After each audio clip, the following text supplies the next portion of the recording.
programa ofrecido por...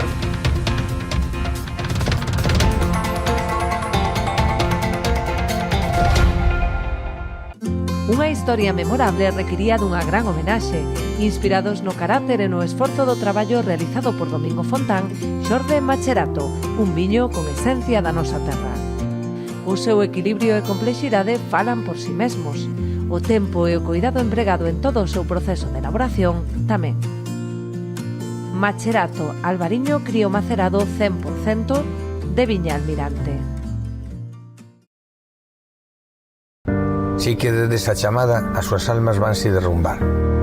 O reto non só está en acompañarte a ti, senón a esa parte túa que queda con eles aquí. Esa é a miña misión, meu obxectivo, miña maneira de vivir. Coñecémonos de toda a vida. A ti que te fuches, vaite tranquila, tranquilo. Queremos ser a túa empresa de transporte terrestre, marítimo ou aéreo, para envío de paquetería, paletería, largos, grupaxes ou carga completa. A fiabilidade e o trato directo co cliente son as nosas señas de identidade. Levamos 40 anos achegando solucións de almacenaxe, logística e transporte porta a porta, con disponibilidade 24 horas ao día, 365 días ao ano.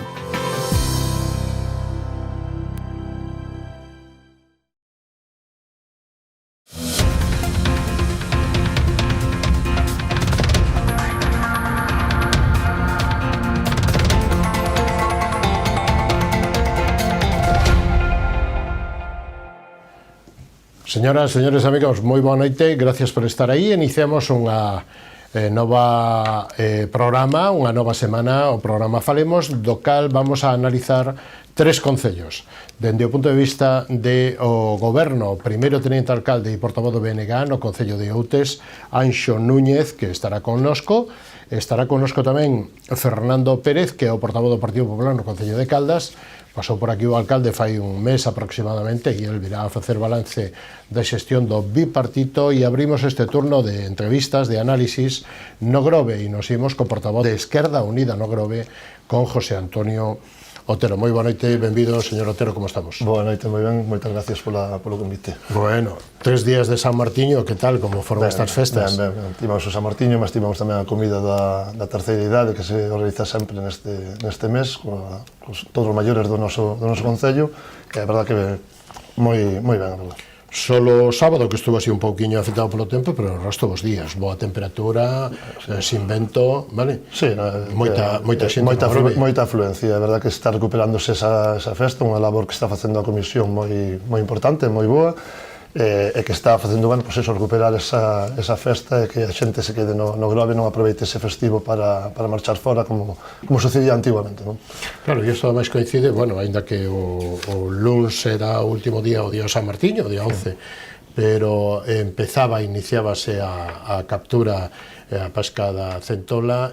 Como está indo? Que datos ten a estas horas? Bo precio e poucas capturas? Non vin todavía o dato, sei que estaba 27, 28 nos primeiros días de hoxe, e lógicamente arranca ben para o sector, e agardamos que tamén está, creo, a presentación, realizouse hoxe a presentación tamén de Santiago das Xornadas, que espero que veña moita xente ao Grove a visitar os restaurantes que son os que preparan este manjar, que non deixa ser o centolo do Grove, e esperamos que sea unha boa campaña para o sector. Claro. Canto vale o centolo, non? É dicir, non só nos cartos no mar, sino tamén en terra, porque a cantidad de turistas, creo que máis ou menos unha docia de hotéis que abren para acoller os turistas, quer dicir, canta a economía move este crustáceo. Non teño verdade, pero sí que é unha cifra moi grande, moi importante. De feito, antes solía rematar na festa do marisco, remataba prácticamente a tempada, ahora prolongase uns meses máis, e lógicamente moi bo para o sector, que necesita tamén ese impulso, e esta festa ten que acabar sendo unha... Así comezou a festa do marisco, isto tampouco pode chegar a ser unhas boas festas para o pueblo e para a economía do noso concello. Xa que estamos metidos neste sector ou neste apartado, Que balance fai bueno, primeiro do turismo deste ano, da xestión que fixo o Concello e da afluencia, e entramos xa un pouquiño de chego. O Concello de Grove, ao final, é un concello que non necesita prácticamente venderse para que a xente veña. A xente ven igual, fagamos o que fagamos. O exemplo estivo este ano, non? Porque, de feito, arrancamos, dende Esquerda Unida consideramos que se arrancou o verán pois pésimamente, o sea, con moitos servicios en precario, con moitas rúas sen limpar.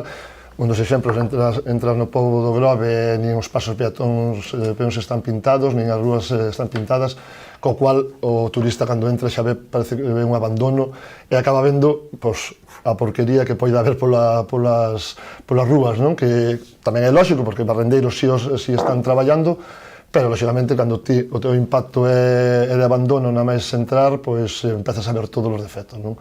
E o defecto, bueno, despois a limpeza de praias, e os servicios, policía local, servicios todo tipo de servicios que requiren os nosos turistas, pero non só os nosos turistas, os nosos veciños, non? Porque, ao final, se ti non tens un pobo organizado e limpo para os veciños, pouco podes ter para os turistas, non?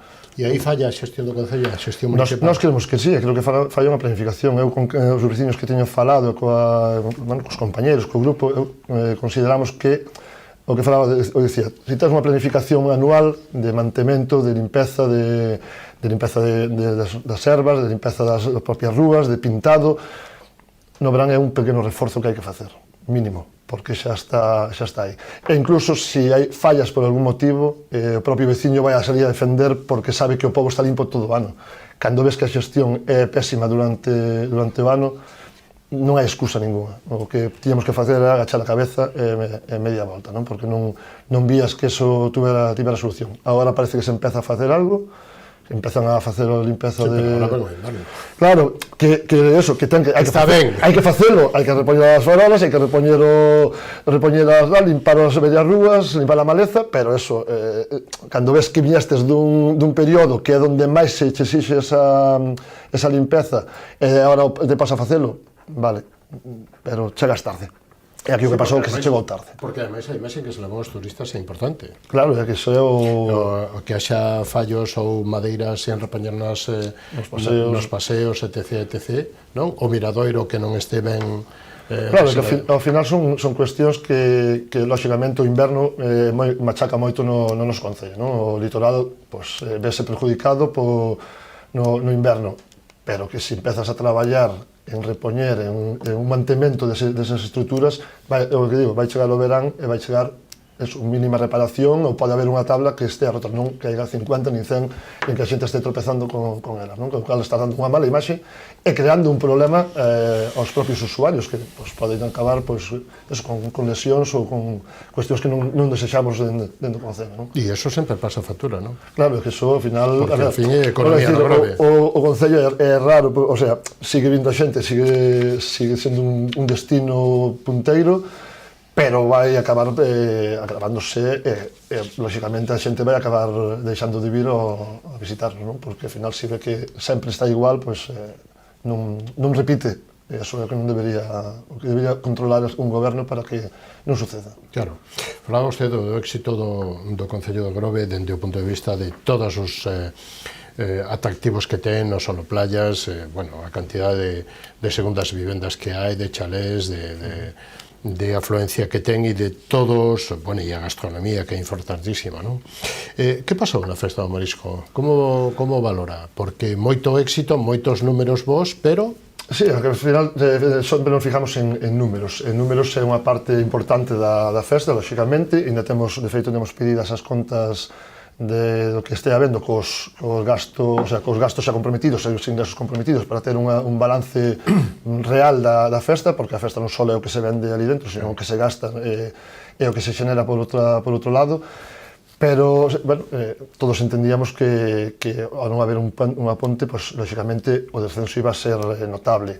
E despois xuntouse que, os 3-4 días ou 5 que estiveron de mal tempo, que igual non invita a que, polo menos, as proximidades que se acerquen. O de fora, que xa tiña programado, vai a vir igual, pero a proximidade é que notouse no primeiro fin de semana, o sábado ou domingo, que a xente de proximidade non non se aproximou, non se acercou ao Concello, ou polo menos na mesma afluencia que facían outros anos.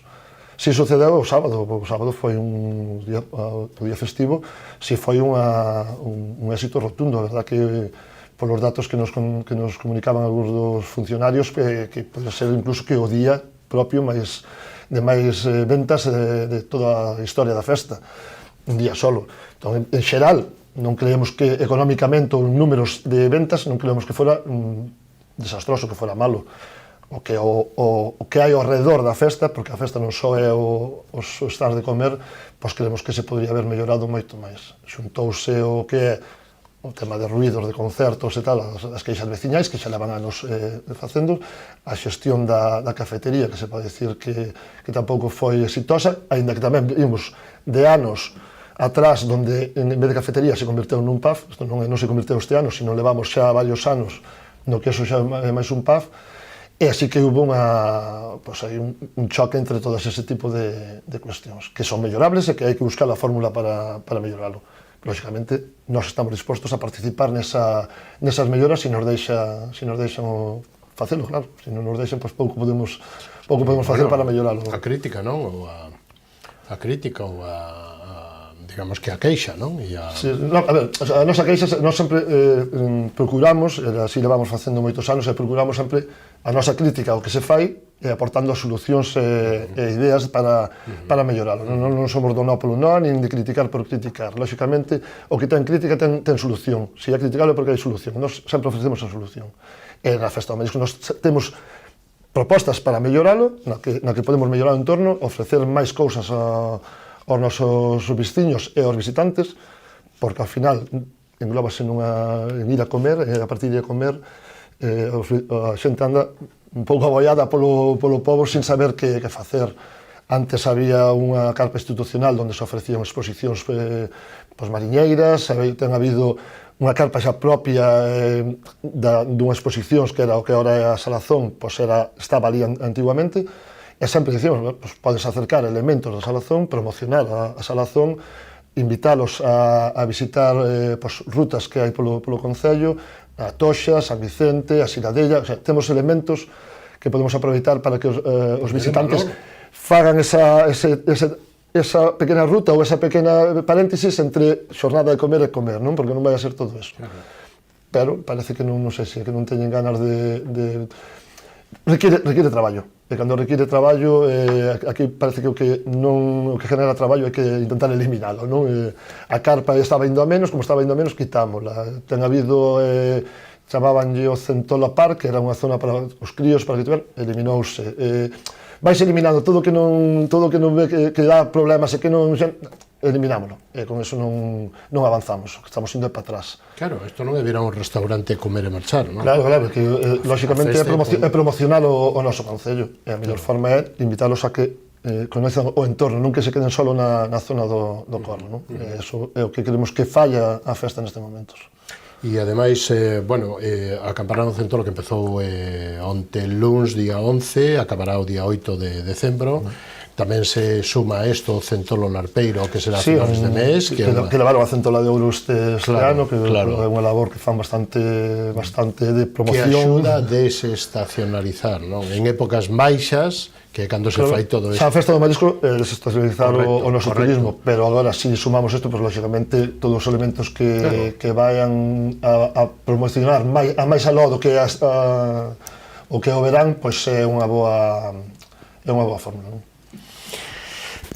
Señor Otero, bueno, como están os orzamentos de cara... Bueno, primeiro, e cerramos o tema, de cara ao Nadal que se vai. Cal é a proposta do Concello para o Nadal? Pois ata agora non temos ninguna noticia do que van a facer. Sabemos que, polo que nos entramos outro día, que iban a ampliar o orzamento mínimamente para alumeado. Parece que o efecto caballero parece que chega a todos os concellos e que hai que lógicamente alegra o concello e alegra que a xente saia nunha época que tamén é de frío e casi quedar na casa, non? Entón alegra que anima a xente a ir ao comercio local, co cual está ben. pero ten que vir ligada de máis actividades. Ata agora non coñecemos, sabemos que algunhas actividades se están facendo ou se queren organizar, entón non podo dicir algo que lógicamente non somos nós responsables desa área. Perfecto, e os orzamentos, que datos manexa Esquerda Unida sobre a situación económica do Concello e orzamentos do ano que ven que todavía están sin aí? Sí, bueno, nos tivemos Leno fai uns días, sí, a incorporación das participacións dos ingresos do Estado que viñan a maiores este ano, unha cuestión que nós xa sabíamos dende decembro do ano pasado, e que xa en algunhas veces xa temos avisado o Concello que este ano tiña máis cartos que nunca en canto a ingresos do Estado.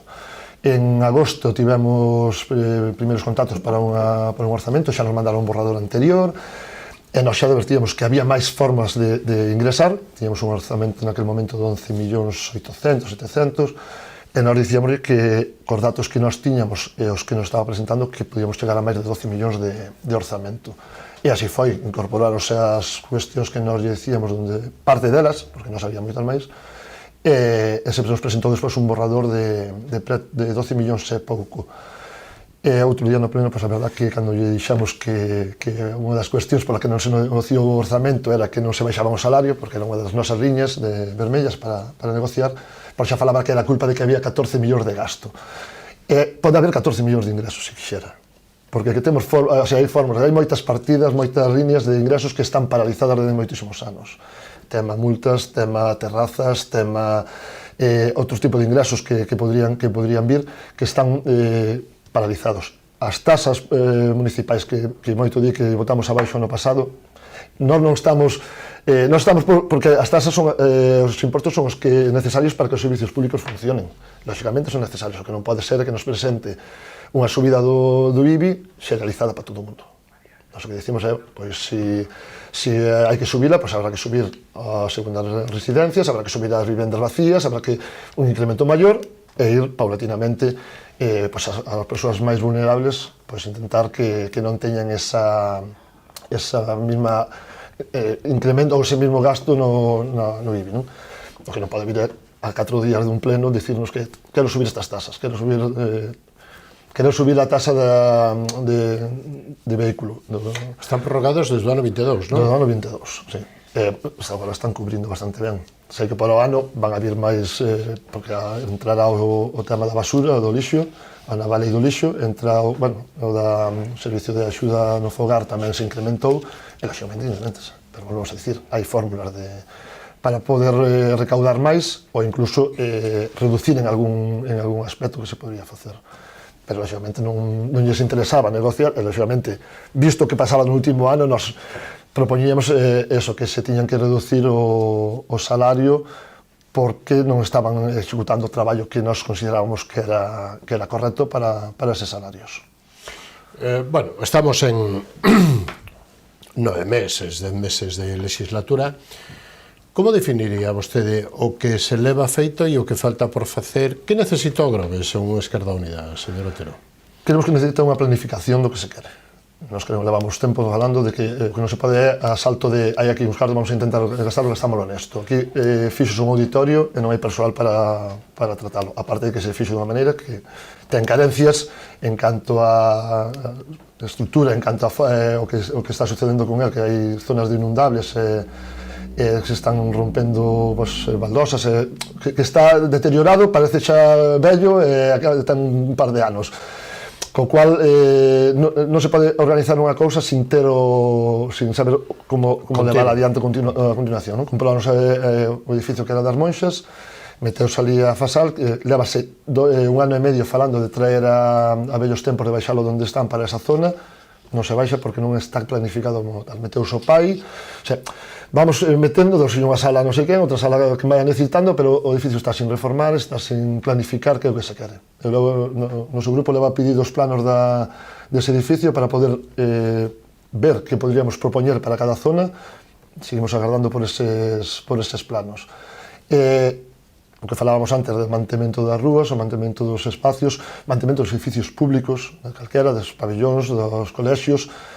Se non hai unha planificación anual, despois, cando ven unha reforma concreta, vai haber moito maior gasto do normal. Entón, creo que o que falta é eso. E aquí hubo unha deixadez, como un pasotismo durante todo este ano. Agora empezan a facer algunhas obras porque hai un remanente, que todo hai que dicilo, que nós tamén forzamos para que se aumentase o gasto dese remanente a hora de executar obras, e danos a impresión de que vai chegar decembro e que non se vai a executar todo ese remanente. E ao final eses cartos vanse perder.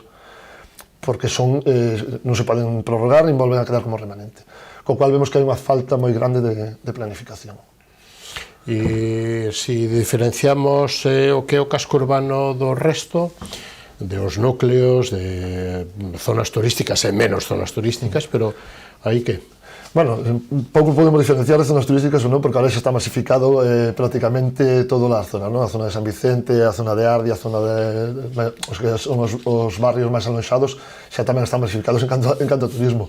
Pero sí que tamén existeu un abandono hasta agora, e continúa en canto aos barrios, non? A zona de San Vicente sempre foi unha das máis abandonadas en canto a servicios. Sí que ten un concelleiro ali, pero non vemos que se avance en ese aspecto. Zonas como Meloxo, como Virxe das Mareas, como Ardia, zonas abandonadas en canto a un mantemento diario. Ao final, onde máis queixas hai en canto a limpeza dos beirais e da maleza, e nas zonas que máis queixas hai, porque é onde menos se acaba pasando a facer ese traballo. Entón, nós sempre planteamos un planning de traballo xeral, pasar cada certo tempo para ir facendo ese tipo de arranxos, comunicarse cos barrios, saber cales son as demandas que teñen e ir planificando a que zonas se vai ejecutando cada ano as melloras que necesiten en cada unha delas. Dous conceptos que non saliron todavía, un é o centro da Sal e o outro é a Illa da Toxa. Que propón Esquerda Unida? A Salgadeira ou o Salazón, que lle chaman, lógicamente necesitan unha reforma e musealizalo. Primeiramente é saber que queremos facer con iso, musealizalo de verdad, porque non está musealizado, non está dentro do circuito de museos. Organizar hai moitas cousas repetidas. Temos a compañeira Susana, que é a experta en turismo, e a que nos planifica moitas veces ese tipo de cuestións. Traballou incluso nese espacio e coñeceo. Sempre dicimos que hai que facer unha reestructuración dese espacio e musealizalo. Primeiramente xa arranxar o tellado canto antes, porque senón vai acabar se perdendo moitos elementos dos que hai nese espacio.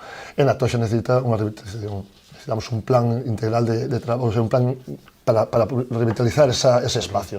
Ao final, o Monte Central tamén hai que mantelo, porque é unha fonte de turismo ali que despois repercute no resto, pero hai que sentarse e planificar entre todos os sectores, coa xestión da Toxa, para ver como impulsar ese espacio novamente. Foi daquela época de esplendor, ahora parece que está indo cada vez a menos. Sí, non? Vostedes teñen esa sensación. Sí, a sensación de que está indo a menos. De que non ten o esplendor que tuvo, non? Xa non é como antes, eso de víamos a Toxa, non se escoita tanto como se escoitaba antes. Antes era moi típico de fun a Toxa, non coñecían o Grove. E foran a Toxa. Era o reclamo. Era o reclamo para o povo, pero agora parece que está indo moi... Pillaron o Xabarín xa ou non? Pois creo que está pillando bastante, pero non hai un solo, hai varios, algún que se estivo polo povo, non sei se estarían... Sempre os compañeiros, ese foi ao Concello pedir un espacio como dos burros, veu o espacio que lle deron os burros e que querían tamén unha parcela igual no Toxa. Foron pedir audiencia, pero non lle deron.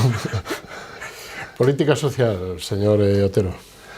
Política social, pois levamos unha das cuestións que tiñamos no noso acordo co goberno inicial, porque xa era unha moción aprobada dende hai tempo, unha parte desa política social era de crear unha base de datos de persoas que viven soas, co propósito de metelas dentro do circuito de veciñanza, que puderan dar as actividades, que axudas, crear unha rede incluso de axuda veciñal, con ese tipo de cuestións. Pois é unha cosa que quedou que non son capaces de executar. O tema de vellos tempos, nos propoñíamos tamén que houbera servicio de comedor, parece que o servicio non era moi axeitado, esos os datos que nos van dando, que non sabemos se son reais ou non, que non había esa demanda para poñer un servicio de comedor, pero sí que anda de mañán era necesaria. E, lógicamente, darlle o espacio que necesitan, que era na zona das Moixas, para que teñan mellor, que non están mal na zona que están, e, lógicamente, lle máis cómodos pola hora do transporte, pero sí que ubicar o que era a zona toda de servicios sociais nas Monxas, pois era unha boa fórmula. E queremos que hai moito no que se pode avanzar nese dalo de axuda no fogar, pois mellorar o servicio, sacar a concurso dunha vez por todas o servicio, porque leva prorrogado, se non me equivoco, dende 2019, prorrogado dunha maneira que non sabemos, fórmulas legais que existen, pero que non é a fórmula correcta para levar a xestión dese servicio, co cual tampouco podes exigir moito máis do que realmente se lle debería exigir, que tamén ter as traballadoras en boas condicións e que prestar o servicio moito mellor do que... En que punto, situación, minuto e resultado do Pexón? Pois as últimas noticias, de feito aprobouse en pleno unha adenda para o Pexón, que polo visto que xa está todo redactado, xa está adaptado a normativa que polo visto a Xunta solicitou. Todo isto con datos do pleno e de pouco máis, porque non temos información concreta sobre, o sea, de ter reunións propias do Pexón, non tivemos ninguna dende hai anos. Todas as preguntas que vamos facendo en pleno, ou en algunha reunión, digamos, que temos para outro tipo de negociación, pois vamos averiguando cousas. E, por visto, está todo listo, faltaban eses 40.000 euros para pagar a empresa para que pudera soltar o informe a toda a documentación, co cual me imagino que se todo vai ben, non sei se neste ano irá, pero se non, agardo que como moi tarde, en xaneiro, tiña que ir a pleno, que é outra vez a aprobación a pleno, e faltaría que vai a Xunta aínda para a aprobación final. Non, a exposición xa non habría, xa sería a aprobación aprobación que lle pertence a definitiva, que lle pertence ao Concello, digamos, e pasaría a aprobación definitiva da Xunta, con cual é onde se pode prolongar en tempo. E, lógicamente, nós xa o fixamos en maio do ano pasado, cando se nos truxo naquele pleno antes das eleccións, xa aprobamos, porque o que dixamos era, claro, ahora mismo non sabemos se este é o mellor plano, pero é o plan que hai. É mellor ter un mal plan ou un plan regular que non ter plan agora mesmo, non? Entón, creemos que canto antes ten que vir, porque sí que está moito desarrollo do Concello tamén está paralizado por culpa desta... A iniciativa privada... Iniciativa privada, incluso a propia municipal, ao final é necesario para desarrollar, e de feito creemos que o plan que saia agora xa vai estar prácticamente desfasado, porque xa hai moita construción, moitos cambios que fixo o propio Concello que non estarían, que xa non están contemplados nese Pexón, co cual despois hai que empezar xa a redactar un novas modificacións. Señor Otero, foi o noso tempo, pero ten a última intervención para dicir o que vostede queira ou remarcar algo do que dixo ou algo novo que eu non lle preguntei. Nada, simplemente que nos levamos desde os últimos 8-10 anos intentando axudar ou colaborar ou participar para que o Concello avance. Lógicamente gustaríanos telo mandato, telo goberno, non puido ser, pero estamos traballando para temos as persoas preparadas, temos un equipo que sabe como facer as cousas, e lógicamente agardamos que intentar convencer a veciñanza de que co noso proxecto, co noso traballo se pode avanzar moito máis que agora mesmo. Señor Otero, foi un placer contar con vostede nesta edición de Falemos. Un placer é nos. Hasta unha vindeira ocasión, moitas gracias, moi boa noite. Boa noite. Do Grove nos vamos a Caldas e recibimos a Fernando Pérez, portavoz do Partido Popular. Non o perdan, será dentro de un instantiño hasta ahora mismo.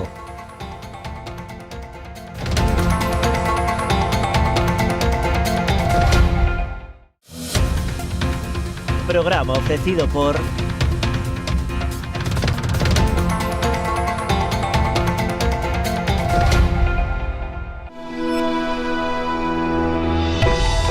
No mundo dos negocios, cada entrega conta. Galiport é o teu socio fiable para o transporte. Contamos con equipo especializado que garante as entregas seguras. Nos entendemos a importancia da túa carga. Confía en nós para levar ou traer as túas mercadorías. Galiport, a túa solución en transporte de confianza. Temos paixón polos nosos clientes.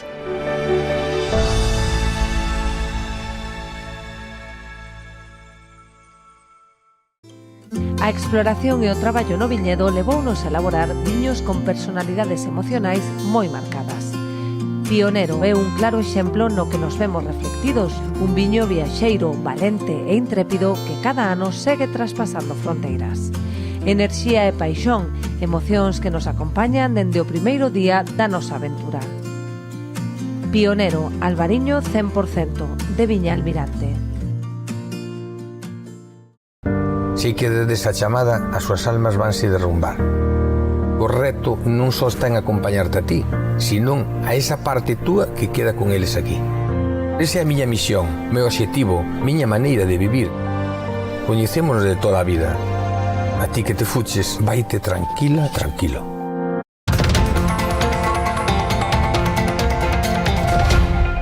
Pois xa estamos de novo con todos vostedes despois de escoitar a promoción e a información comercial e da man dos patrocinadores lle damos a boa noite e a benvida a Fernando Pérez, portavoz do Partido Popular no Concello de Caldas. Benvido, como estamos? Moitas gracias a vos polo convite e boas noites. É un deber, nos estamos facendo o repaso, xa o alcalde veu por aquí varias veces, fai un mes aproximadamente que estaba por aquí.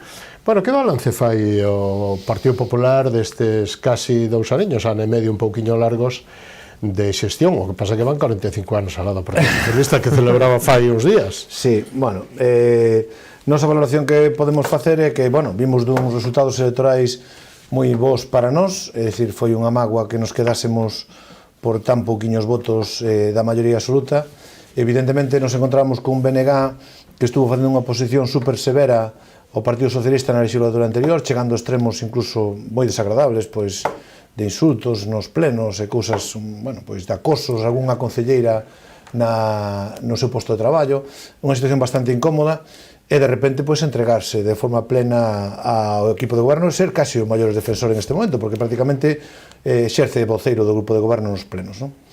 Bueno, a sensación é moi negativa. Nos encontramos con unha situación absolutamente provisional, onde hai un alcalde que está en saída, cada vez que fala en algún tema importante para o Concello de futuro, como pode ser en este caso as propostas de variantes de Caldas de Reis que acaba de presentar o Ministerio, pois se limita a decir que isto xa non me toca a min, isto xa vos tocará a vos. É dicir, esa frase prácticamente sale en todos os puntos nos que temos que debatir de futuro, e nos encontramos con un BNG un BNG que exerce de teniente alcalde, que pide unha tenencia de alcaldía de forma exclusiva con 2 concelleiros, nada menos, é dicir, polo tanto, unha situación absurda. E o segundo do PSOE que non pudo ser teniente alcalde porque non o permiteu o do BNG. Todo isto un goberno municipal que nos vai costar 600.000 euros nesta legislatura, unha auténtica barbaridade, con unha dedicación exclusiva do BNG de 50.000 euros máis Seguridade Social e dúas medias de 3/4 partes de dedicación exclusiva de 2 concelleiros do PSOE que nos costan 31.000 máis a Seguridade Social. Isto vai a 600.000 euros na legislatura. Entón nos encontramos un desgoberno de un bipartito donde pois hai áreas nas que rozan e teñen diferencias de opinión, pero como digo eu digo aos meus concelleiros sempre, os salarios en este caso están servindo de argamasa para que non haya demasiada fricción. E despois de 45 anos para os veciños de Caldas, pero tamén para o resto da nosa audiencia, sean de Ribeira ou de Noia ou de Outes ou de Pontevedra, que necesita Caldas? Bueno, logo de 45 anos de goberno socialista. Nos encontramos, está claro que levamos 45 anos de goberno tal, non é unha extrañeza política, non podo decir unha anomalía porque é unha decisión que democráticamente todos os votantes adoptan, non? Pero digo que é unha extrañeza encontrar algún concello onde solo gobernou o PSOE durante 45 anos, porque non é que haya gobernado... Son mínimos. Exactamente. En Galicia creo que o único ou xa hai outro pequeniño por aí. Moi poquinho, non? Nós o que vemos, evidentemente, desde fai moito tempo para aquí, é que Caldas perdeu cada vez máis calidade de goberno e de xestión, non? Nos encontramos con as primeiras legislaturas de Adolfo Valos Ríos, que eu creo que tuveron moitas máis luces que sombras para Caldas, e despois xa, a partir de aí, empezamos cunha decadencia que estamos observando no día a día. Caldas que lle falta? Pois Caldas faltalle todo. Por eso non entendemos esta persistencia. Bueno, nos ganamos, e ganamos con moitísima claridade, polo tanto, claro que a xente tamén o está vendo como a nós, non? Caldas perde poboación, isto é unha realidade, inda que fai pouco mandaron polas casas unha revista dicindo que crecíamos nun gráfico, algo totalmente paranoico cando estamos caendo en poboación. Estuvemos por encima dos 10.000 habitantes e baixamos. E Caldas é un concello que perdeu a capacidade de ter un polígono industrial potente. Temos uns asentamentos industriais con industrias punteiras a nivel comarcal, pero que desgraciadamente están en precario, non poden medrar, nin crecer, nin ampliar. Perdemos esa baza tamén, outros concellos superan a aproveitar. Temos unhas infraestructuras absolutamente dependientes, insuficientes. As estradas nacionais están en un estado catatónico, é dicir, un estado desastroso. Seguimos sin ter unha alternativa ao cruce de Vilagarcía da Nacional 640 cos terribles embotellamentos que se Logo montan. parámonos nestas alternativas e nas, dificultades ou non para os veciños. Claro, Caldas ten que pensar que ainda falamos esta semana, hoxe mandamos unha nota de prensa sobre non temos un auditorio decente, é dicir, nos faltan absolutamente todas as infraestructuras, todas. E cando algunha administración, como neste caso a Xunta de Galicia, quere invertir en Caldas, nos encontramos cun goberno municipal que pon todos os obstáculos posibles para que a Xunta de Galicia invista en Caldas, que é un mundo ao revés, porque hai dicir, non queren investir en Caldas, non, queren investir, resulta que lle poñedes pedras. Nos encontramos con que faxeron unhas lamentables notas de prensa sobre a ampliación do instituto, que é o maior investimento educativo da provincia de Pontevedra, casi que de Galicia, no 24-25, e resulta que salen dando unha roda de prensa o 7 de setembro, dicindo que a Xunta non empezaba as obras e non cumplía o convenio, e resulta que tiñan a licencia municipal das obras sin asinar. Asinaron o 13. Como podía empezar a Xunta o 7 se ainda non tiña licencia concedida, que o Concello doulle ao 13? Esperpéntico. Entón, agora nos encontramos cun centro de saúde que a Xunta considera prioritario, empeza Meis, empeza Barro, e Caldas non empeza. Isto non é un problema de ideoloxía política. Barro goberna o BNG e Meis goberna o PSOE. Está clarísimo que o goberno socialista de Caldas, encabezado por Juan Manuel Rey, canto menos invista a Xunta de Galicia en Caldas, para el millor. Para os veciños peor, pero para el millor. E esa lectura é que nos está levando a unha situación de parálisis total. É dicir, un concello que vemos que non avanza. E menos mal que temos o camiño. Sí, o camiño, se convierte na primeira, importantísimo, non? Na primeira, o outro día o alcalde, eu creo que, non sei se teño dato, pero que as vivendas turísticas é a primeira... Sí, en este momento que é o aloxamento e restauración son o motor do pobo. Claro. Temos que solucionar algúns problemas que non está afrontando o goberno municipal, como é en este momento as serias dificultades que encontran as familias que queren residir en Caldas para encontrar vivenda habitual. É dicir, temos un gravísimo problema.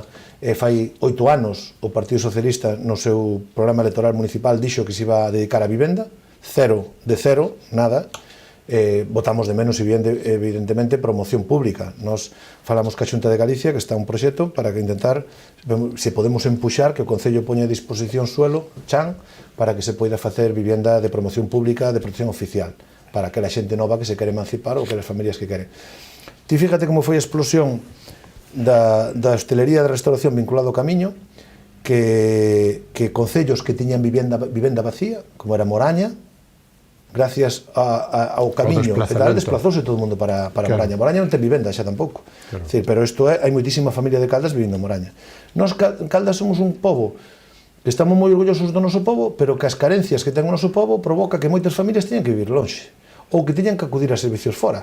Temos unha gardería sin plazas, os nenos están ou en Portas ou en Barro. Temos as familias que non hai vivenda, teñen que irse a vivir ou a Barro ou a Moraña, basicamente.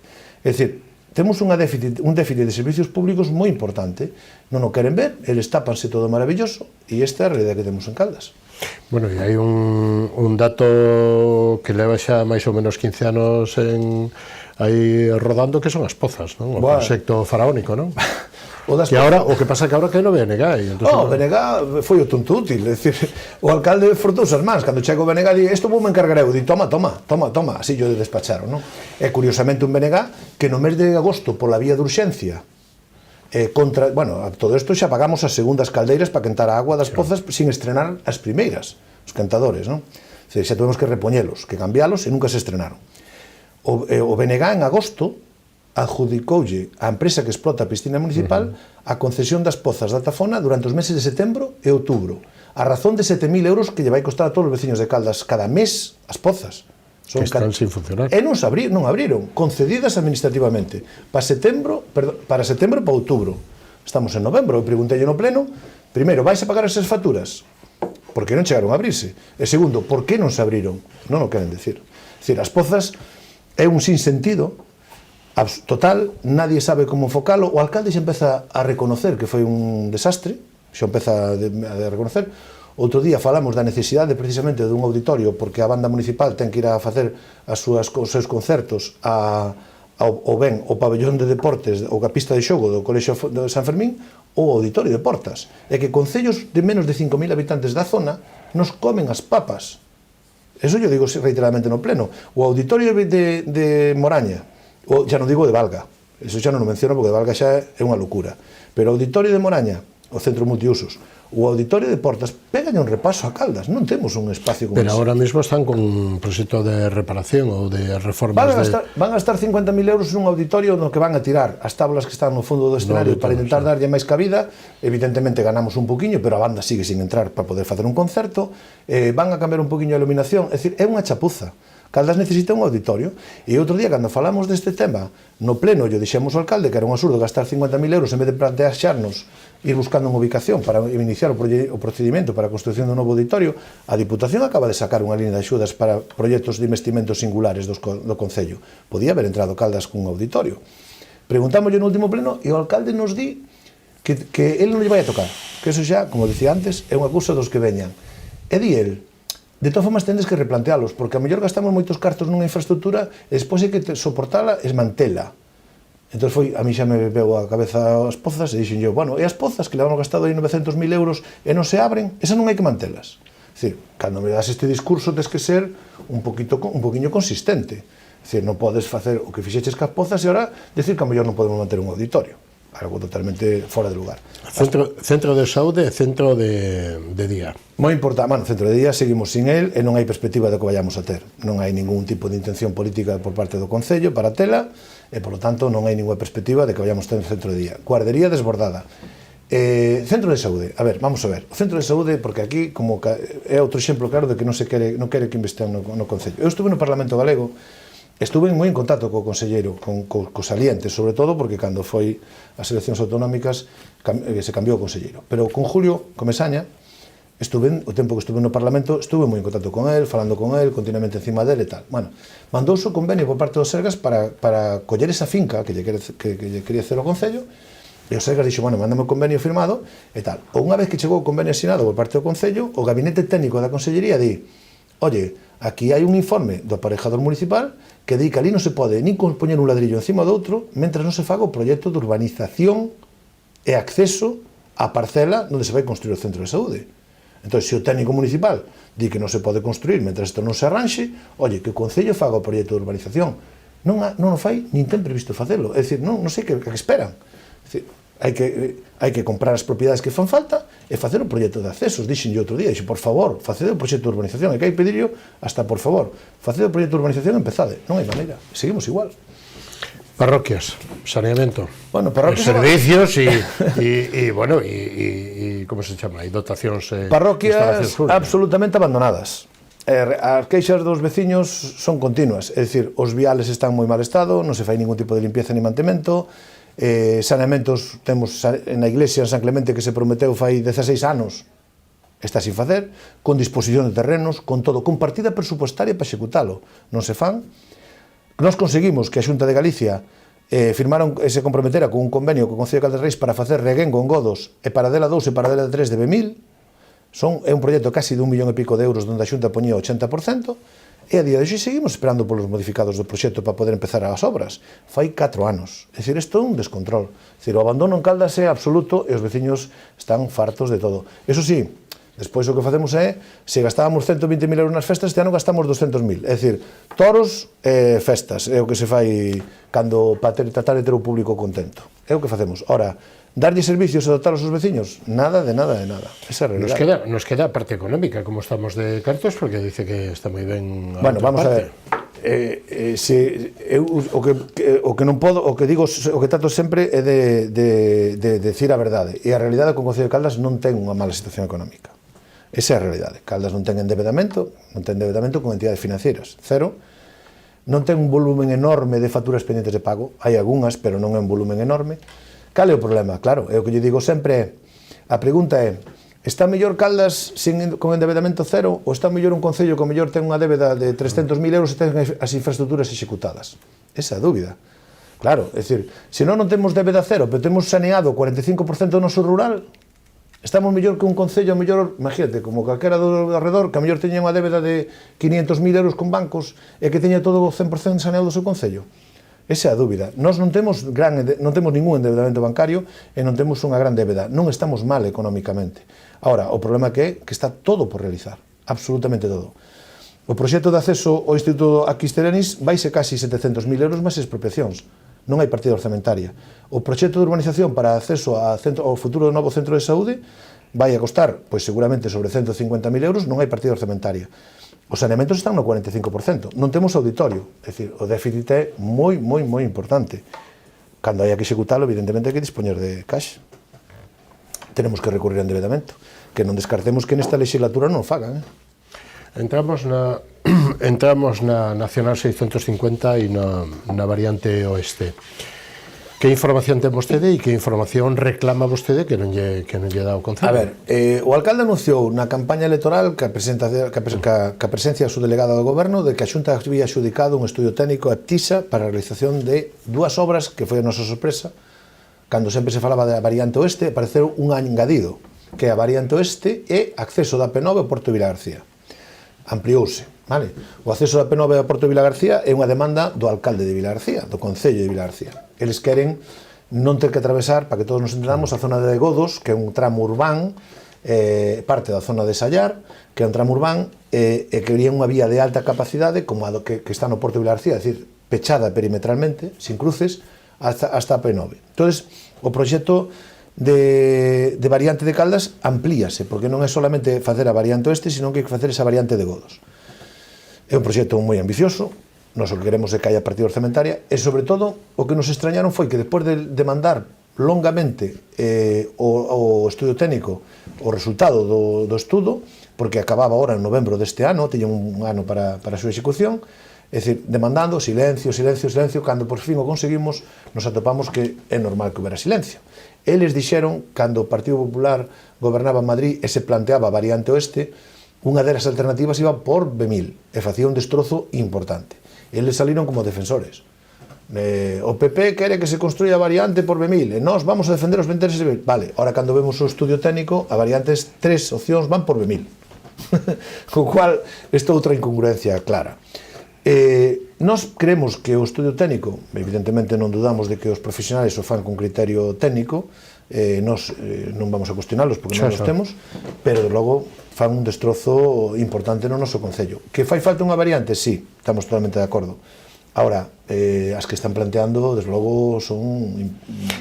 E hai información por parte do Concello? A oposición, os veciños? Ninguna. Nós o que pedimos foi acceso o expediente gestiona para ter conocimiento do tema, se nos desbloqueou e permitir un accidente gestiona, descargámoslo e colgámoslo na nosa página web e puxémoslo público.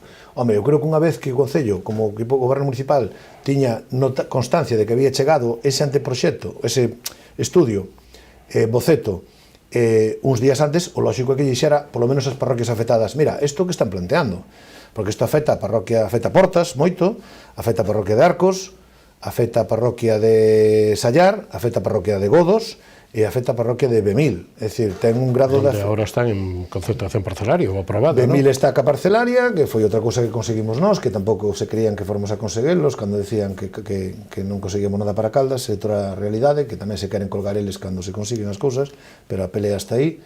Sallar acaba de rematala non fai moito tempo, está pendiente de entregar os títulos, me consta que está no registro de propiedade, bendito sea que tamén foi unha parcelaria de moi longo recorrido, e Godos tamén, 3 parroquias das que atravesa están en parcelaria. Sí. As outras dúas que son Santa María, que toca un poquinho na zona de Tibo, e Arcos, non teñen unha afección moi severa. Pero bueno.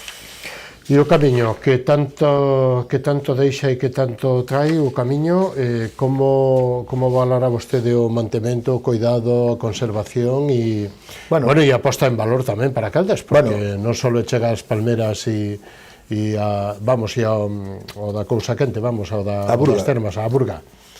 Vamos a ver, o camiño, xa digo, é o motor fundamental do pobo, eso non o pode negar absolutamente nadie e é unha realidade. Non, reconocido o alcalde outro día. Que eso é evidente. A min o que me molesta a veces o alcalde, como pasou no último por América, que estaba Carmela Silva de presidenta da Diputación, que dante da presidenta da Diputación e do delegado da Xunta, atreveuse a decir que temos 1000 e pico camas legales e as outras, facendo o chistiño. Eu non entendo eso das outras. Ou son legales ou hai que perseguilas. Claro. As ilegales non pode ser, porque como un día fallezca nos teñamos un percance con un peregrino dentro dunha vivenda irregular, a mellor o que facemos é matar a galiña dos ovos de ouro e generar unhas alarmas en torno ao camiño. Eu creo que iso hai que ser especialmente exigentes. O camiño é fundamental. Mantemento. Home, hai un problema moi importante no tramo de Arcos da Condesa, donde o equipo de goberno elaborou un proxecto. Nos dixemos ao equipo de goberno, por favor, que nos lo trasladara para intentar xestionar con Xacobeo algunha axuda para que, sobre todo, esas viviendas teñan un acceso digno, porque aquilo é unha rodeira lamentable. O alcalde dixo non, que iba a facer el, que executaba el, e a día de hoxe está en un estado catastrófico. Evidentemente, a propiedade do camiño é municipal, e quen ten que solucionar os accesos a viviendas é do Concello. Nos comprometémonos a intentar xestionar algunha axuda para poder facelo de forma cofinanciada, pero non quixeron. Bueno, pois aí quedou. Eu lamento polos veciños desa zona que siguen en un estado lamentable. E despois temos unha boa nova, que recentemente, despois tamén nós de pelear por elo, durante moito tempo, o camiño ten dous puntos especialmente perigosos. Eu creo que un que cruzan a Nacional 550. Un é no centro mismo de Carracedo, que eu creo que con un paso de peón se podría solucionar, porque é un límite de 50, ten visibilidade, eu creo que aí non sería un grave punto de problemático, pero o problemático é na salida de Carracedo hacia Valga, que aí hai un tramo especialmente ancho, porque hai unha isleta de incorporación, e ten pouca visibilidade, aí temos levado algún susto. Bueno, pois nós nos encontramos con que esa Xunta de Galicia, que o alcalde di que non quere invertir en Caldas, acaba de anunciar que vai a facer actuacións de eliminación de perigosidade en cruces das estradas, dos camiños, e plantexa como dous primeiros programas pilotos, un no camiño francés e outro no camiño portugués. E no camiño portugués onde é? Pois é o de Carracedo. Polo tanto, é un investimento que están buscando solucións, se falaba de varias alternativas, eu creo que un paso elevado vai a ser complexo, se falaba dun paso paralelo por debaixo paralelo a P9, por debaixo da ponte que vai por encima da P9, o que se vai eliminar é ese cruce. Nós queremos que se elimine, que non teña un gran impacto, e vamos a ver os proxectos que se presentan para a súa execución. Estaremos vixiantes. Bueno, e as palmeras e o río, que estamos... Facíanos falta unha tarde. Ou dúas. Bueno, as palmeras é unha mágoa, eu tampouco podo culpabilizar o equipo de goberno. Sei que un ano houve un problema de que axudicamos o control da plaga do picudo roxo a unha empresa. Ese foi un servicio moi deficiente. Ese ano que perdemos, ano e pico que se perdeu aí, pois acabou de ferilas de morte, pero bueno, tampouco podo culpabilizar deso o equipo de goberno, non? Axudicáronse, foi unha pena que non, unha mágoa que non se fixera ben o mantemento. A verdade que a min, esta vez cando cortamos as últimas a semana pasada, a mí de verdade que me dan moitas ganas de chorar, pero desgraciadamente pois o picudo roxo ten este tipo de problema. Estamos pendientes de que o equipo de goberno nos diga o que vai facer. Nos falan de repoñer con varias especies, outras variedades. A última versión que nos deron é que se vai plantear a mesma palmera, porque hai a palmera que ten dátil moito máis resistente ao picudo, a que non ten dátil é moito máis sensible, pero agora creo que hai algunhas tratadas xenéticamente que son moito máis difíciles de que ataque a picudo. Entón, o que queremos todo, que nos gustaría que se repuxera con palmeras da mesma especie. E por ese camiño vamos a ir, pero hai un investimento importante porque hai que sacar o tocón abaixo e non é complicado. Entón esperaremos. E o río e, bueno, e todo, e o paseo, todo eso, que ao fin e ao cabo sempre é un pim pam pum. Sí. O río nos atopamos con que despois, na última campaña electoral, tamén fixeron outra frente onde non había, dicindo que non lle deixaban, que Aguas de Galicia non permitía, que si tal. Este ano, polas festas de agosto, limpian, e pregunto yo ao concelleiro: oye, que pasou este ano? Non, cunha declaración responsable nos din que podemos limpiar. E digo yo, joder, pois fai 2 anos, o tramo urbano é responsabilidade municipal. Ten que limpiarlo o Concello. Nos peleamos, e se fixe unha actuación, dende Segade de abaixo ata San Andrés, Aguas de Galicia estuvo, bueno, e o Seaga estuveron limpiando, eliminando especies e tal. Bueno, árbores caídos e mortos e tal. Pero o tramo urbano é municipal. O que non podemos funcionar é a nivel de caprichos. É dicir, este ano non me dá gana de limpialo, e deixo abandonado, o ano seguinte sí. Bueno, este ano recuperou o palco do río, que tamén nos dixago decir o BNG que nos fixemos o posible para que nos recuperara. Algo que non sei, invencións destas que son habituais. Nós sempre estuvemos a favor do palco do río, criticamos o goberno municipal cando deixou de facer a actuación no palco do río, e creemos que o palco do río é un elemento fundamental e singular. Este ano, como o palco do río, pois 15 días antes fixos unha limpieza do Gumia. Pois non sei, que lle den contas aos veciños de por que uns anos sí e outros non. Bueno, estamos demasiado sensibles todos polo Dana de Valencia, pero que os ríos son para... hai que limpiarlos. Os ríos hai que limpiarlos... Porque sempre traen arrastres, van subindo o fondo e ao final quedamos aí. Sí. E aínda que o encoro, digamos, que protexe daquelas casi inundacións anuais, Sí. pero, bueno... Vamos a ver, aí hai unha serie de actuacións cas que foi un crítico no seu día, evidentemente, que é, sobre todo, bueno, o muro da baixo da Alameda que se fixeron como obra complementaria ao encoro, e o encoro da Baxe, que, bueno, que nos provocou tamén, é certo que durante moitos anos nos está provocando problemas ca calidade da agua e con todo isto, pero é certo tamén da baixo da Alameda que se fixeron como obra complementaria ao encoro e o encoro da Baxe, que, bueno, que nos provocou tamén, é certo que durante moitos anos nos está provocando problemas ca calidade da agua e con todo isto, pero é certo tamén que en algún momento puntual, e tendo en conta que a Xunta de Galicia obligou ao concesionario a que non antepuxera os intereses hidráulicos aos intereses de regulación do cauce. De feito, o concesionario está enfadado, que presentou un contencioso contra Aguas de Galicia por elo, pero, bueno, eu creo que cando é unha instalación pública, pois debe servir para un fin público, e evidentemente o que están facendo basicamente por controles de meteoroloxía, o que fan é baixan para ter capacidade de aguante, e, bueno, pois eu creo que sí que en algún momento puntual con esta riada, estas chuvias últimas que hubo, pois que estuvo a punto de laminar, porque prácticamente abaixo na Alameda estuvo a punto de salir na tafona, e era máis fino, non? O punto. Ahora, está claro que cando chegue unha época de chuvias grandes vai ter a capacidade de regulación que ten, limitada, pero bueno. Bueno, e nos quedan xa rematando comercio e pequeno comercio, e aproveitando que estamos ás portas do Nadal, cal é e como debe de ser ou como debería de ser a campaña de Nadal en Caldas? Bueno, o comercio, Caldas sempre se apoiou no comercio, é un factor fundamental. Nos queremos que co camiño ese comercio nos gustaría, e se gobernásemos así o faríamos, nos gustaría axudar a que se reactivase máis todavía. Evidentemente é unha tónica xeral, desgraciadamente o comercio de proximidade por as costumes de compra actuais está pasando unhas dificultades moi severas. Nos gustaría nos estar ao seu carón e queremos axudar ao comercio de Caldas. Nos gustaría revitalizar a Praza de Abastos, que é un elemento fundamental que genera rotación de clientes e de consumo, e nos dá un pouco de mágoa, pois porque ademais isto repercute en todo o mundo, porque hai xente que pensa, coño, ese comercio, o comercio repercute no comercio, no empresario que tenga un comerciante, e repercute nos propietarios dos inmuebles que teñen os baixos comerciales baldeiros. E na man de obra, en todo, nos postos de traballo. Claro. Sí que é unha mágoa ahora ver que encontras en Caldas varios carteles se traspasa por un tema basicamente de idade, de xubilación, que hai pouca xente que colla a renovación generacional. Eso sí que teríamos que a mellor incentivarlo desde o Concello, axudando. Hai un programa da Xunta que se chama Programa Remuda, que empezou este ano, que é para aqueles renovacións generacionais no comercio, para coller un traspaso, en certo modo, por idade. Eu invito a xente porque son programas que funcionan moi ben, con un volumen de axuda importante, e que é un empuxe para ese arranque inicial dun tal. Pero ten que haber xente nova que queira tirar polo comercio. Pero que ademais para os povos e as cidades non só os servicios, sino que paisaxe. É todo, é movimiento. Vida é paisaxe, porque se un pasea por unha rúa que non hai un comercio, que non hai unha cristalera, que non hai un escaparate, Caldas non paras. Eu teño a miña vida montada en Caldas, con miña familia, con o meu negocio, eu vexo en Caldas, é dicir, Caldas o luns ten mercado, e o luns Caldas está revolucionado. E é comercio, é que é certo que é o comercio tradicional máis o comercio ambulante que se monta ese día, pero todo o mundo ven a Caldas o luns, entonces eso proba que hai unha reactivación do concello. Señor Pérez, foise noso tempo, pero ten última oportunidade de dicir o que vostede queira, remarcar algo do que dixo ou algo do que non lle preguntín. Nada, eu levo defendendo os intereses do meu povo desde o inicio, vou morrer nelo, non vou a ter... Pero non vou aquí en 40 anos. Sí, oxalá, non.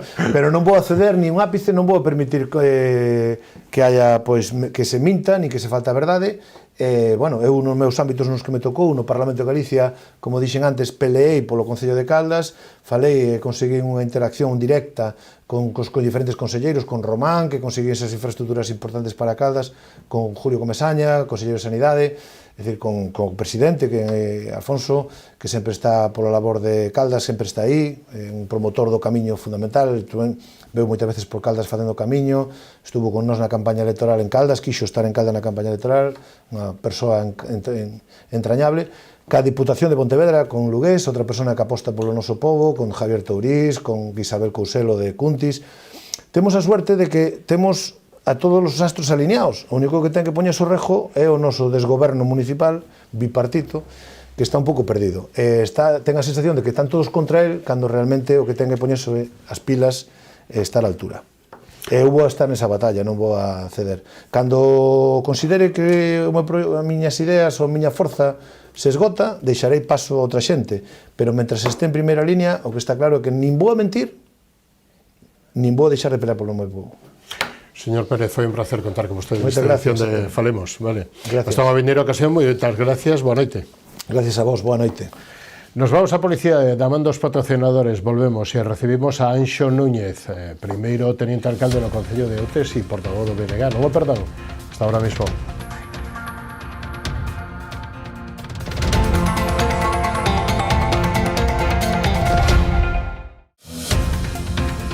Programa ofrecido por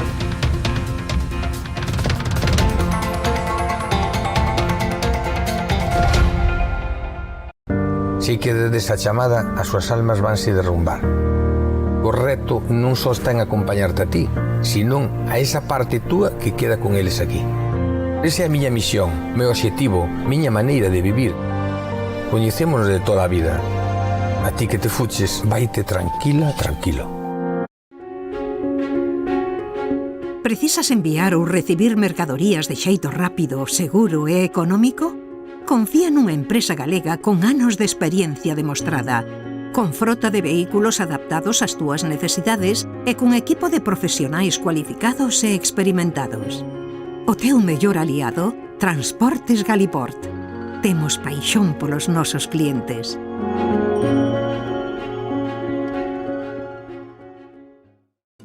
Unha historia memorable requiría dunha gran homenaxe, inspirados no carácter e no esforzo do traballo realizado por Domingo Fontán, Xorde Macherato, un viño con esencia da nosa terra.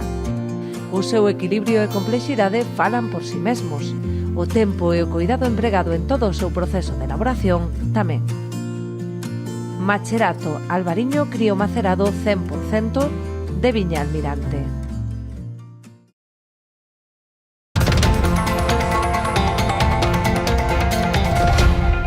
Pois de novo estamos con todos vostedes, lle damos a boa noite e a benvida a Anxo Núñez, primeiro teniente alcalde e portavoz do BNG no Concello de Outes. Moi boa noite, benvido, como estamos? Moi boa noite, encantado de estar aquí. Bueno, estábamos falando de que o KIRS fixo bastante dano. Como está vendo a xestión que está facendo o goberno e os gobernos, o estatal e o autonómico no desastre e na traxedia de Valencia principalmente? Ben, bueno, efectivamente o temporal que no noso Concello pois deixou unha pegada importante, sobre todo en infraestructuras públicas, como ben foi o Colexio de Outes ou ben o parque, diversos zonas do Paseo Fluvial e o Parque de Vista Alegre, non?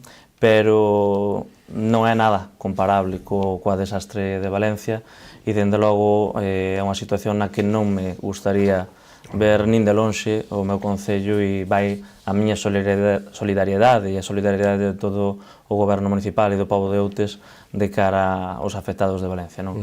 A xestión nunha situación tan catastrófica eu entendo que ten que ser moi complicada, si ben é certo que eu penso que o máis desastroso da xestión que se fixo naquel momento foi non dar as alertas no momento inicial, non? Evidentemente, unha vez hai catástrofes medioambientais, hai que responder, leva días responder e, sobre todo, cando vemos ese alcance de desastre, non? Pero, bueno, eu vexo que é unha situación complicada e o gallá, polo ben da cidadanía que ali vive, pois que os distintos gobernos poñen todo o seu esforzo a funcionar e parece que últimamente, polo menos nos últimos días, xa se está vendo moita máis acción sobre o terreo, porque nos chega, pois o gallá que poidan sair os cidadáns de Valencia adiante e sacar adiante os seus povos. Pois, se lle parece, señor Núñez, intentamos facer unha fotografía a día de hoxe, a estas horas da tarde, do Concello de Outes.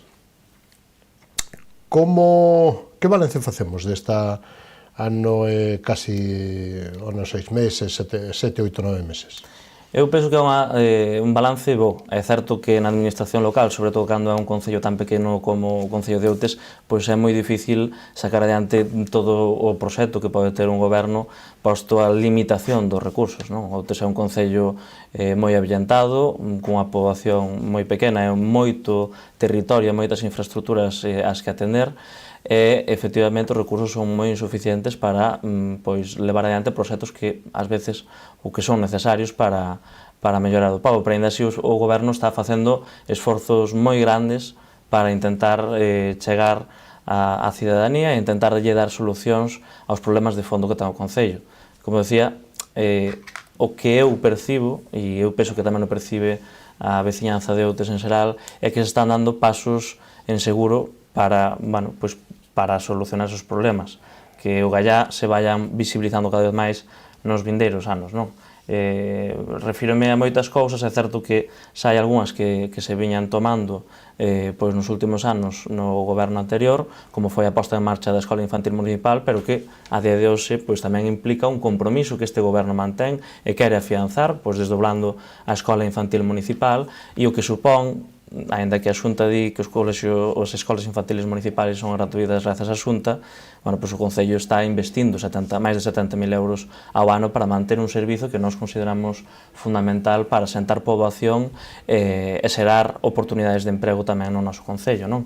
Pero tamén estamos conseguindo acordos con outras administracións, como é o caso da Deputación da Coruña, en obras que son moi importantes para humanizar os centros urbanos, como é o caso da Rúa da Vila. Conseguimos un acordo coa Deputación da Coruña de máis de 300.000 euros para humanizar unha das rúas principais do casco urbano da Serra, e seguimos traballando con outras administracións tamén para conseguir, ou desexamos conseguir tamén con outras administracións, o que allá se porten igual de ben que a Deputación, pois para conseguir outras actuacións, non? É certo que hai infraestructuras que moitas veces definen moito a calidade de vida dun concello, pero non esas infraestructuras teñen por que ser do concello. E é o caso, por exemplo, da C550, que é unha estrada, a estrada xeral, que é da Xunta, non? Nós, dende o BNG, xa levábamos moitos anos demandando que a Xunta executara 1.400.000 euros de investimento para o arranxo e a humanización da Avenida de Fisterra,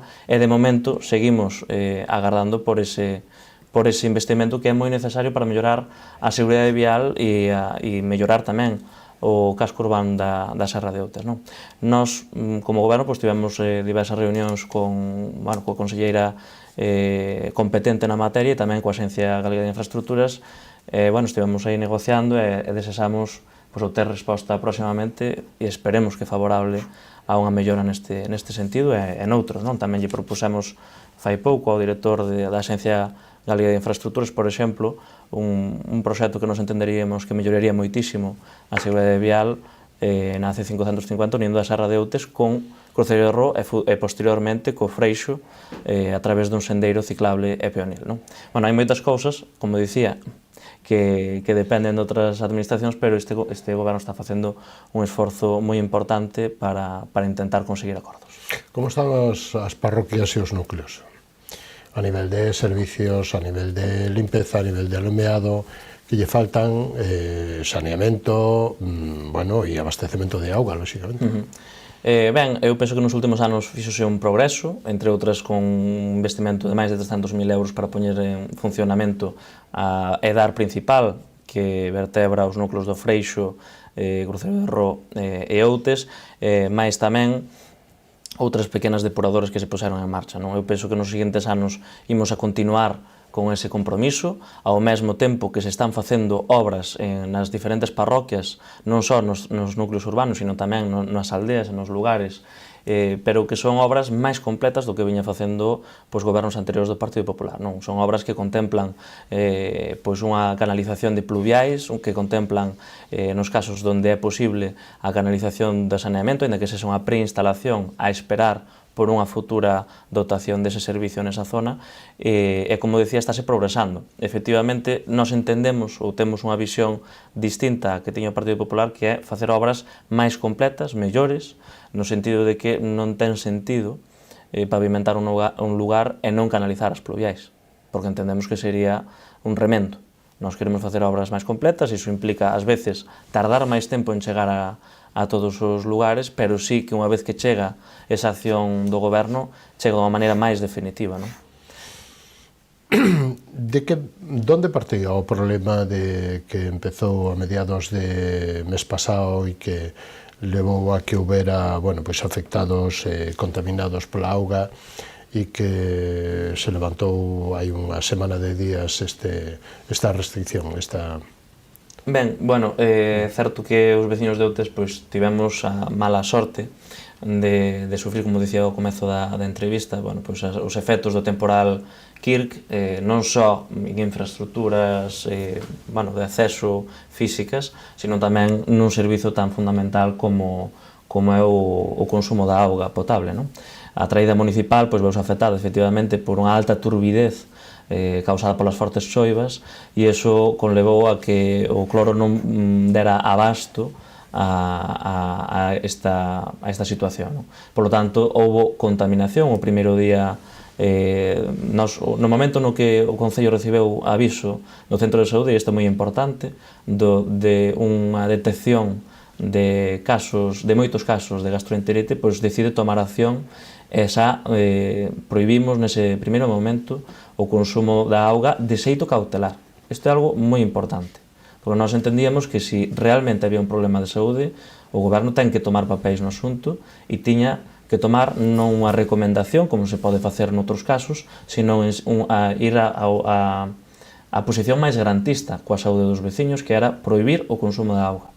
E así o fixemos. No primeiro día xa, dali a unha hora, eu penso que xa estaba anunciado públicamente a prohibición da auga, tanto por redes sociais como por megafonía a través da Policía Local, e informouse en todo momento toda a información que nos permitía a Consellería de Sanidade trasladar á veciñanza, e tomáronse moitas medidas, entre elas a limpieza e desinfección dos tanques das etaps, para poder eliminar e deixar restablecido o máis pronto posible, como así foi o consumo de auga, non? Pois iso veu derivado, como dicía, dunha contaminación microbiolóxica de coliformes. Bueno, no SINAC poderánse ver, así que o SINAC corrisa, e isto é moi importante, que corrisa o SINAC é o Sistema de Información Nacional de Augas de Consumo, e leva moitos meses sin publicar realmente correctamente as analíticas. Bueno, pois estarán aí disponibles para que vexa toda a veciñanza, pero quero dicir que xa no segundo día esa contaminación microbiolóxica, porque se foron facendo analíticas todos os días dende que se detectou ese problema, xa non daba contaminación microbiolóxica, pero a Consellería de Sanidade tiña que asegurarse de que non houbera tampouco presencia de outros factores incluso víricos presentes na auga, non? A día de hoxe, como decía, o Concello fixo un esforzo moi grande en deixar o sistema restablecido e a auga está nun estado óptimo para o consumo humano. Como estamos de orzamentos? E que foto fai da situación de caixa, débedas, investimentos? Ben, eu penso que esta é sempre unha cuestión complicada e complexa e podría levar moito tempo falar dela. No caso de Outes, por sorte, a débeda como tal non existe. Non existe débeda a entidades bancarias, sí que existe débeda a outras administracións, que de feito vais empezar a pagar agora a Diputación da Coruña unha débeda de preto de €500.000 que asumiu o goberno do Partido Popular no 2015, pero bueno, o que é débeda bancaria non existe. É certo que aí atrás o Concello de Outes pois tivo unha etapa onde había un atraso de pago a proveedores, sigue existindo, pero principalmente non con proveedores pequenos, sino sobre todo coas eléctricas, e por unha cuestión de discrepancia co que se lle viña cobrando ao Concello. O Concello de Outes fixo unha auditoría nos últimos anos, fixo un contrato porque ata fai pouco había 300 suministros que eran contratos distintos de electricidade, como pode entender calquera, iso era un caos administrativo e de control do gasto. Bueno, pois fixo un contrato único de todos os suministros eléctricos que ten o Concello, e a través desa auditoría pois detectouse que había moitas facturas que se emitían por parte, bueno, das proveedores enerxéticas que non se correspondían co que realmente nos deberían cobrar, non? Entón o Concello, por no seu momento, pausou, deixou de pagar esas facturas a esperas de regularizar esta situación coas compañías, e así o estamos facendo, pero o que ven sendo pago a proveedores, sobre todo proveedores pequenos, estamos axilizando moito, sobre todo no último ano fixose un traballo moi grande para deixar eso na mellor situación posible, e a día de hoxe o Concello está funcionando correctamente. É certo que nos orzamentos, como decía, os recursos son moi limitados, e sobre todo tamén porque vimos de moitos anos nos que non se actualizaron moitas cousas. Nos, cando entramos a gobernar, pois os prezos, por exemplo, de actividades públicas, de actividades que ofrece o Concello, actividades culturais, pois estaban fixados case en pesetas, é dicir, viñan fixados do 2002. Como pode entender calquera cidadán, calquera veciño, pois os precios, os custos, disparáronse moitísimo nos últimos 20 anos e non estaban moi desequilibrados. Siguen estando desequilibrados porque nós entendemos que os servizos públicos pois teñen que ser non teñen que ser rentables, senón que teñen que ser accesibles á cidadanía, pero tamén teñen que compensar en parte os gastos que se asumen, non? Para poder ofrecer uns servizos de maior calidade e tamén para poder intentar chegar a máis problemas a solucionar por parte do goberno. E en que franxa nos movemos de orzamentos? Alrededor dos 6 millóns de euros. 6. Os do ano que ven están como están? Estamos traballando neles, é certo, outros ten un goberno tripartito, pero iso non significa que nos levemos mal. De feito, todo o contrario, penso que o goberno de Outes demostrou no que vai de mandato que imos cun mesmo obxectivo, que estamos traballando con moi boa sintonía, preocupados principalmente non en loitas partidistas, sino preocupados principalmente en sacar as cousas adiante, o mellor que podemos. Efectivamente teremos erros e teremos que solucionar e mellorar en moitos aspectos, pero eu penso que en xeral esta unión está dando bons froitos e dará mellores froitos no futuro próximo, que eu penso que é o que nos compete e o que nos importa. Desenvolvemento económico, que haxa e o que se poida dende o punto de vista dos sectores productivos, pequeno comercio, chan industrial, que hai minuto de resultado dese posible o proxecto. Pois penso que veño nun momento á televisión, porque xusto fai unhas semanas, no pleno ordinario de outubro, pois vimos de aprobar inicial ou definitivamente, eso despois agora está nun proceso no que a Xunta ten que aprobar, sí, definitivamente o solo industrial, pero Outes ata o momento non tiña, e non ten de momento solo industrial. Este goberno, en concreto BNG, levamos moitos anos demandando, é certo, e así o deixamos tamén no pleno, que no mandato anterior tiñamos certas dúbidas coa legalidade do proxecto de solo industrial, pero a día de hoxe temos todos os informes que nos din que a mellor ubicación e o sentido común, sobre todo a sensatez, dinos que temos que apostar por este solo industrial, non? Outes ten moitas posibilidades económicas e nós queremos desenvolvelas, e para iso fai falta pois este solo que vimos de aprobar, non? O que é unha pena, e isto sí que é importante, porque na economía o tempo é un activo moi valioso. Por desgraza, dende que a Xustiza tirou abaixo o solo industrial que estaba previsto no XON, aprobado no 2011 polo Partido Popular, pois nesos anos de goberno do Partido Popular hasta 2019 non se moveu unha xestión siquera para iniciar un novo trámite de solo industrial, non? A día de hoxe estamos nun punto moito máis avanzado, é un trámite que leva moito tempo, pero que nos próximos anos, se Dios quere, nos seguintes meses podemos xa contar con solo industrial para Outes, e nos próximos anos, se hai iniciativa teñen datos de demanda con independencia, teñen datos de demanda empresarial das empresas que se queiran ou as que están asentadas queiran cambiar ou ampliar? Nós sabemos que hai necesidade, ou polo menos que houve nos últimos anos necesidade dese solo industrial. De feito, hai varias empresas de Outes que tiveron que ir a outros parques empresariais próximos, en algúns casos acabando as últimas parcelas do parque empresarial de Noia, non? Pero é certo que todo dependerá no momento no que se poña a disposición ese solo, pois da demanda que haxa nese momento para realmente urbanizar ou non a parcela. O máis importante é que imos ter na norma urbanística do Concello esa posibilidade para ter ese solo industrial. Donde iría? A ubicación na que se traballou é a xurisdicción, é xusto na saída do casco urbano da Serra, dirección Cruceiro de Ró, e ten unhas conexións moi boas, porque, efectivamente, tanto colle as carreteras da montaña da Deputación como está a escasos minutos da variante que une Outes con Santiago, coa capital do país e co resto da comarca, non? E, por tanto, nós entendemos que en xeral, calquera outra ubicación tamén podría ser boa, pero Outes en sí é un concello moi bo para calquer tipo de iniciativa económica, ben sexa industrial, ben sexa comercial, ou ben sexa incluso a promoción de vivendas, que o Gallá, pois, en algún momento se retome un poquinho esta actividade no concello, porque sí que hai unha escasez de vivendas, non? Sí, e ademais, bueno, nos últimos anos baixou bastante a poboación, non? Sí, víñase dando unha perda... Hacia onde marcha a xente? Pois principalmente cara a cidades, principalmente tamén, bueno, sobre todo nos anos da crise tamén había moita emigración cara fora de Galicia e cara fora do Estado español, non? Pero, claro, isto débese a que non houbo realmente un impulso para xerar iniciativa económica. Por non había nin siquiera un asente de desenvolvemento local no concello, até fai pouco, non? Agora mesmo temos, por sorte, unha axencia de desenvolvemento local que está traballando moi ben. Estamos vendo no último ano, por exemplo, que varias iniciativas comerciais están nacendo no noso concello. Iso sempre é un motivo de ledicia nun concello que ata fai pouco pois perdíamos 100 habitantes ao ano, non? Na última década perdemos 1000 habitantes. Pasamos de 7000 a 6100 escasos, non?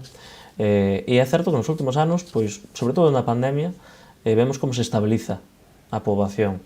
E o Gallá, pois, sigamos nesa tendencia. Dende logo, o Concello agora mesmo está tomando iniciativas para promover o comercio local, para promover a iniciativa empresarial e económica no Concello, que efectivamente, cos recursos limitados, non podemos facer milagres, o Gallá puidéramos, pero polo menos estáse facendo algo. E iso é algo que cabe salientar e que cabe destacar, non?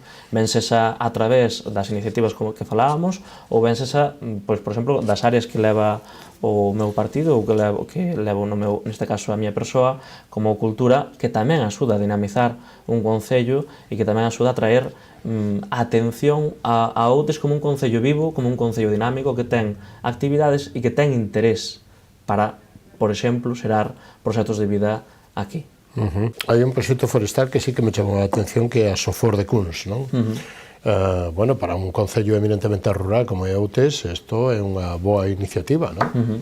Sí, é certo que a Sofor nos últimos anos leva un proceso un pouco máis calmo que dende o comezo, pero sí que Outes ten un potencial moi grande madeireiro, como ben atestiguou o noso pasado. A Serra de Outes, o nome non ven dunha serra montañosa porque non estamos precisamente nun val, sino dos aserradeiros que ali se concentraban, e non somos o berce de Carpintería de Ribeira. E neste sentido tamén me gustaría destacar outra cuestión. Outes ven de conseguir fai pouco un apoio do GALP para un proxecto moi interesante no Astaleiro, no Museo de Carpintería de Ribeira de Broña, onde imos a facer unha formación, vai comezar este sábado precisamente, unha formación de Carpintería de Ribeira nun proxecto que se vai desenvolver ao longo dos seguintes 2 anos e medio, no que imos a recuperar unha embarcación tradicional exclusiva de Outes, que era o San Cosmeiro. O San Cosmeiro non é só un sombreiro, senón que en Outes tiñamos un barco cunha fasquía propia, e imos a recuperalo a través deste proxecto,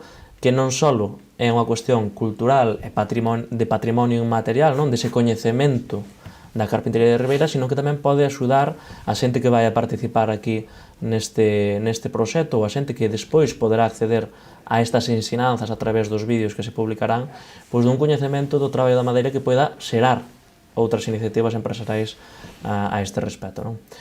Outes ten, pois eso, un potencial madeireiro que nos encantaría ver desenvolvernos nos seguintes anos. Claro, o que pasa que ademais a Soforo que veñen a dar é digamos que unha saída ao minifundio, aos pouquiños metros cuadrados ou aos ferrados de terreo, que é imposible xestionar eso desde o punto de vista dos propietarios individualmente. Entón, o que hai é que xuntar, facer unha sociedade e que esa sociedade sexa xestionada desde o punto de vista profesional e que a cada un lle toquen as súas, digamos que accións ou participacións, non? É certo que e que eso sexa rentable. Claro, é que o ideal, sobre todo cando se fala de, a día de hoxe, da economía forestal, pois o que se busca é unha concentración moito maior do que permite o minifundio actual no Monte Galego e en concreto no Monte de Outes, non? Nós non temos a sorte ao mellor de ter tantas mancomunidades como hai noutros concellos da ría. Por exemplo, eu penso que a mancomunidade de Baroña é todo un referente na xestión forestal e na xeración de valor engadido, pero o sofor de cuns, dende logo, o gallá que nos vindeiros anos pois vaya dando froitos e que sexa tamén un referente neste sentido. Como se están apuntando iniciativas para a segunda gala do deporte?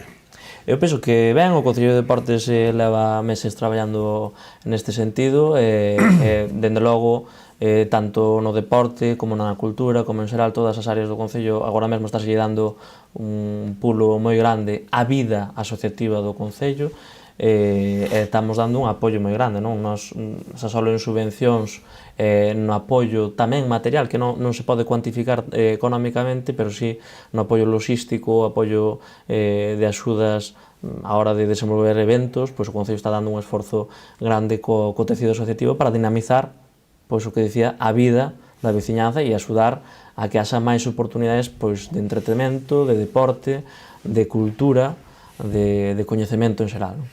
Será nas Navidades, prácticamente, o día 20 do mes que ven, non? Sí, a Gala do Deporte vai ser agora no Nadal, o 20 de decembro. En xeral temos unha programación do Nadal interesante. Como dicía, tamén vai axudar a dinamizar o comercio local, este tipo de iniciativas. Vai comezar agora nas seguintes semanas. Se lle parece que estamos xa ao final do tempo, que se nos foi, remate con isto, con Nadal, faga unha promoción turística para toda a audiencia de Canarias Baixas, porque temos que ir porque debemos de ir a Outes, aínda que a parte da gala, o resto. Sí. A pasar unhas horas ou uns días ali. Ben, en Outes temos 1000 motivos para vir e disfrutar. Temos un concello con as paisaxes fermosísimas, con un patrimonio moi interesante descoñecido, por iso tamén facemos as andainas de patrimonio, pero agora no inmediato, non, pois temos, por exemplo, o concurso de tapas en Outes de Tapas, que vai dar comezo nestas semanas de novembro, na que poderemos desgustar a gastronomía local e a hostelería local, e igual cunha programación de Nadal e unha decoración achegada á cidadanía, sostible e moi atractiva para visitantes e veciños, para poder disfrutar, consumir no comercio local e disfrutar do noso concello. Anxo Núñez, foi un placer contar con vostede nesta edición de Falemos. O placer foi meu de estar aquí, moitísimas grazas. Bueno, pois hasta unha vindeira ocasión, moi boa noite. Igualmente. Isto foi todo o que nos deu de si esta edición, esta semana, con Anxo Núñez, primeiro tenente alcalde do Concello de Outes, con Fernando Pérez, portavoz do Partido Popular no Concello de Caldas de Reis, e con José Antonio Otero, portavoz de Esquerda Unida no Concello de Ourave. A semana que ven, máis e mellor se é posible, moitas gracias por estar aí, moi boa noite, saúdos, gracias, adiós.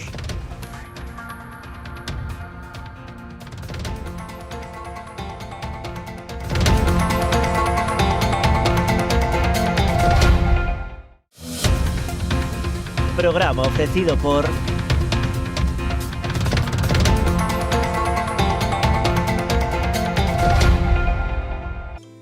A exploración e o traballo no viñedo levounos a elaborar viños con personalidades emocionais moi marcadas. Pionero é un claro exemplo no que nos vemos reflectidos, un viño viaxeiro, valente e intrépido que cada ano segue traspasando fronteiras. Enerxía e paixón, emocións que nos acompañan dende o primeiro día da nosa aventura. Pionero, Albariño 100%, de Viña Almirante. Si quededes a chamada, as súas almas vanse derrumbar.